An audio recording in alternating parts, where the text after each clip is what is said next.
Hello everyone, welcome back to your favorite channel, LAURUS Places and People. In this video we are going through a journey of Canadian history from the Indigenous inhabitants to the present day.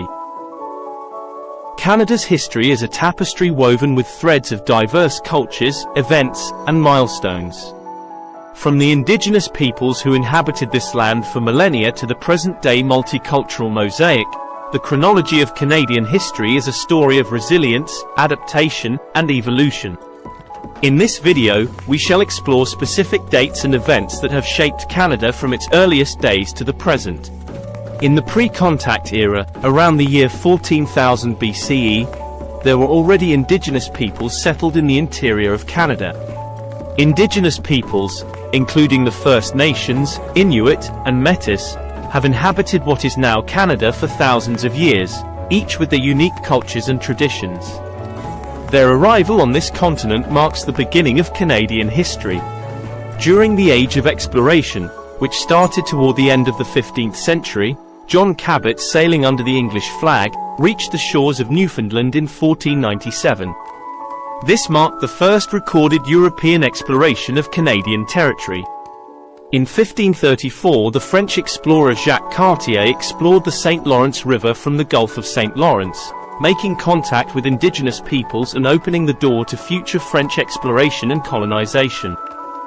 In 1608, Samuel de Champlain founded Quebec City, one of the earliest permanent European settlements in North America and a crucial hub for the fur trade. In 1670, the Hudson's Bay Company was established and it played a pivotal role in the fur trade, shaping Canada's economic and territorial development. At this time there was growing interest in the land now known as Canada from both the English and the French monarchs, who both wanted it for themselves, especially since there were developing tensions and skirmishes between the two parties further south in the land now known as the United States of America. From 1755 to 1763, there was the 7 Years' War between France and Britain, who fiercely battled each other for control of Canada. France, which had control over most of the territory, was stretched thin economically, and increasingly having an underfunded army cost them dearly.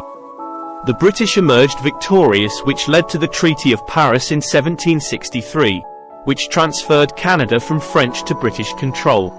The Quebec Act of 1774 recognized the rights of French-speaking Catholics in Quebec, setting a precedent for cultural accommodation in Canada. The British North America Act was passed on July 1, 1867.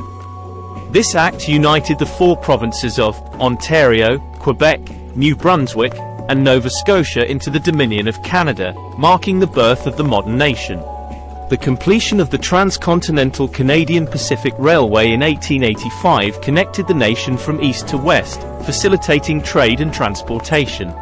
Between 1914 and 1918 was World War I, in which Canada's contribution was significant and saw an increase in its international stature and led to important events like the Battle of Vimy Ridge in 1917.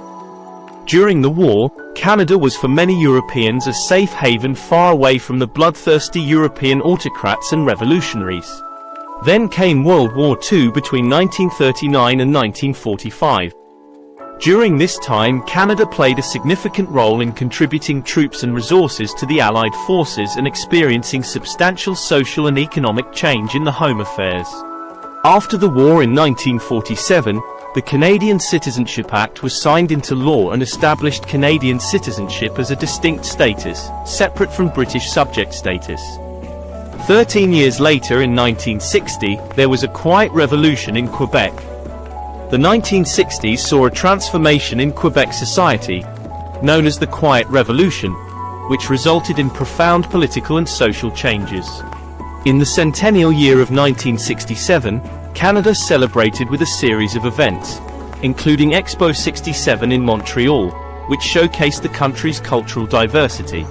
Canada officially adopted a multiculturalism policy in 1971, recognizing the cultural diversity of its population and promoting tolerance and inclusion. In 1975, the James Bay and Northern Quebec Agreement marked a significant milestone in recognizing Indigenous land rights and self-determination. Constitutional changes were made in 1982, like the Constitution Act and Charter of Rights. The patriation of the Constitution Act in 1982, accompanied by the Canadian Charter of Rights and Freedoms, granted Canada full control over its constitution and established fundamental rights and freedoms. In recent developments, Nunavut, a new Canadian territory, was created in 1999, giving the Inuit people greater control over their traditional lands and governance. In 2015, the Truth and Reconciliation Commission of Canada released its final report in 2015, shedding light on the dark legacy of residential schools and calling for reconciliation efforts with Indigenous communities. In the present day, Canada stands as a diverse and multicultural nation, welcoming immigrants from around the world and striving for social justice, equality, and inclusivity. The history of Canada is a narrative of adaptation, resilience, and progress. From the Indigenous peoples who first inhabited this land to the multicultural nation we see today, Canada's story is a testament to the power of diversity and the pursuit of a more just and inclusive society. By recognizing the significance of these specific dates and events, we gain a deeper understanding of the forces that have shaped and continue to shape this great nation. Thank you all for watching. Please continue to subscribe and like this video. Remember to click the notification bell to get more information from our Canada series.